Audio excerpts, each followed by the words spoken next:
Surface areas and volumes, NCERT new book से exercise 12.1 question number 6 करेंगे।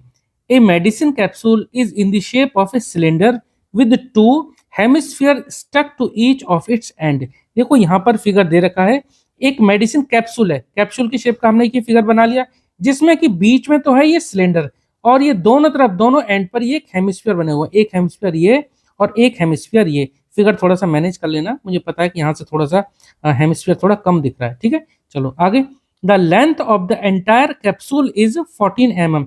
यहाँ से और यहाँ तक ये पूरी लेंथ जो कैप्सूल की 14 mm दे रखी है। And the diameter of the capsule is 5 mm। Diameter भाई कैप्सूल का ये जो सिलेंडर पार्ट है और ये हेमिस्फीयर पार्ट है, दोनों का डायमीटर सेम होगा, तो ये डायमीटर दे रखा है 5 mm।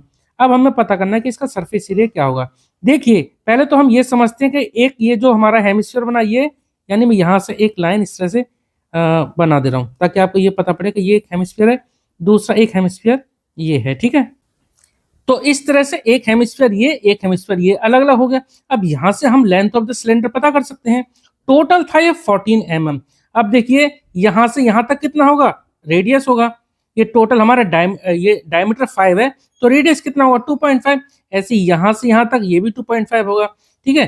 तो यहाँ से यहाँ मैं लिख देता हूँ ये, और यहाँ से ये क्या हो गया, ये इसका रेडियस हो गया। अब आप समझिए, एक रेडियस हो गया ये, एक रेडियस हो गया ये, इन दोनों रेडियस को जोड़ देंगे तो 2r बन जाएगा। रेडियस यानी डबल रेडियस को इस टोटल लेंथ में से घटा देते हैं तो लेंथ ऑफ द सिलेंडर, या हम इसको बोले हाइट ऑफ द सिलेंडर आ जाएगी, ठीक है। तो ये टोटल था 14 में से देखो दो रेडियस का मतलब है डायमीटर, तो 14 में से अगर हम ये, क्योंकि r प्लस r 2r हो गया ना, तो 14 में से 5 घटा देंगे तो ये कितना बच जाएगा, ये बच जाएगा 9 mm।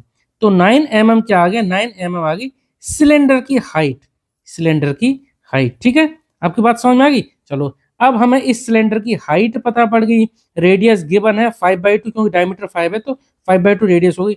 अब हमें देखो ये और ये, यानी कि दोनों हेमिस्फीयर का surface area, curved surface area, ध्यान रखना क्योंकि बीच वाला पार्ट तो इस सिलेंडर की वजह से ढक गया, ये पार्ट और ये पार्ट ढक गए, तो ये curved surface area of hemisphere plus ये curved surface area of hemisphere plus ये जो बन रहा है बीच में क्या, ये एक पूरा सिलेंडर बन रहा है, तो सिलेंडर का भी कर्व्ड सरफेस एरिया, तीनों को जोड़ देंगे आंसर हमारा आ जाएगा। तो सबसे पहले तो यहाँ पर हम यही लिख देते हैं, रेडियस दोनों का, radius of the cylinder, radius of the cylinder ये इक्वल है किसके, equal to radius of the hemisphere, radius of the hemisphere. और कितना है ये भी हम यहाँ पर लिख देंगे, क्योंकि डायमीटर हमारा 5 है तो रेडियस हो गया 5/2। ध्यान रखना मिलीमीटर में है, ठीक है, mm। यहाँ से अगर मैं हाइट ऑफ द सिलेंडर की बात करूं, height of the cylinder, height of the cylinder, height of the cylinder को मैं h मान ले रहा हूं, और ये कितनी हो जाएगी टोटल, यानी 14 में से 5 घटा देंगे तो कितना आ जाएगा 9 mm, ठीक है। अब हमें क्या पता करना है, सरफेस एरिया, सरफेस एरिया पता करना है इसका, तो हमारा क्या आ जाएगा, सरफेस एरिया लिख देता हूँ, सिर्फ सरफेस एरिया इक्वल टू क्या आएगा, CSA of 2 hemisphere plus CSA of cylinder, ठीक है। कर्व्ड सरफेस एरिया, ठीक है, curved surface area, curved surface area of 2 hemisphere या 2 हेमिस्फेरिकल एंड भी आप लिख सकते हैं, फॉर्मूला हम यही लगाएंगे, curved surface area of 2 hemisphere plus CSA of cylinder, ठीक है। अब कितना कितना लेना ये आपको समझ में आई गया। चलो हाइट ऑफ द सिलेंडर को हमने h मान लिया है, तो क्या होगा, curved surface area of 2 hemisphere, hemisphere का फॉर्मूला होता है 2πr², ठीक है, 2πr²। अब क्योंकि 2 हेमिस्फीयर हैं तो यहाँ पर एक बार 2 से और मल्टीप्लाई कर देंगे, plus curved surface area of cylinder, cylinder का कर्व्ड सरफेस एरिया होता है 2πr और ये h, ठीक है। तो यहाँ से ये कितना हो जाएगा 4πr², ये तो 2πr हम यहाँ से कॉमन ले सकते हैं, 2πr हमने, क्योंकि यहाँ भी 2πr है यहाँ भी 2πr है, तो 2πr कॉमन लिया, तो यहाँ देखो क्योंकि 2 × 2 2 बार था, तो एक बार 2 हमने बाहर ले लिया तो एक अंदर रह गया और एक r रह गया, ठीक है, क्योंकि r² था तो r हमने यहाँ पे ले लिया, प्लस 2πr कॉमन ले चुके हैं तो क्या हो जाएगा h, ठीक है, यहाँ वैल्यू पुट कर देंगे।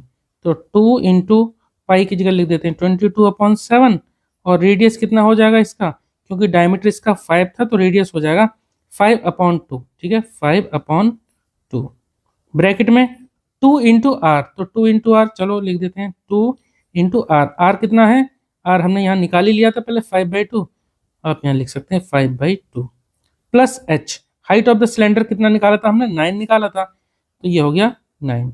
सॉल्व कर देते हैं आसानी से। देखो यहाँ से 2 से ये 2 कैंसिल आउट हो गया, यहाँ 2 से ये 2 कैंसिल आउट हो गया, क्या बचता है, इनको मल्टीप्लाई कर देते हैं। 22 को 5 से करेंगे तो ये आ जाएगा 110। ठीक है, और अपॉन में आ गया ये 7।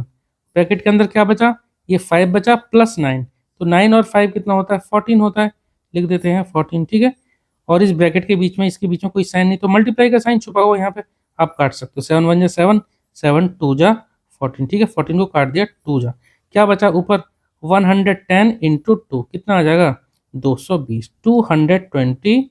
और यूनिट हमारी किस में आई, क्योंकि सब मिलीमीटर में था तो मिलीमीटर स्क्वायर, स्क्वायर। ठीक है, क्वेश्चन हमारा कंप्लीट हो गया। उम्मीद करता हूँ आपको समझ में आया होगा। अगर आपका कोई डाउट है तो प्लीज़ आप कमेंट सेक्शन में ज़रूर पूछना। चलिए मिलते हैं नेक्स्ट वीडियो में। Okay, thank you.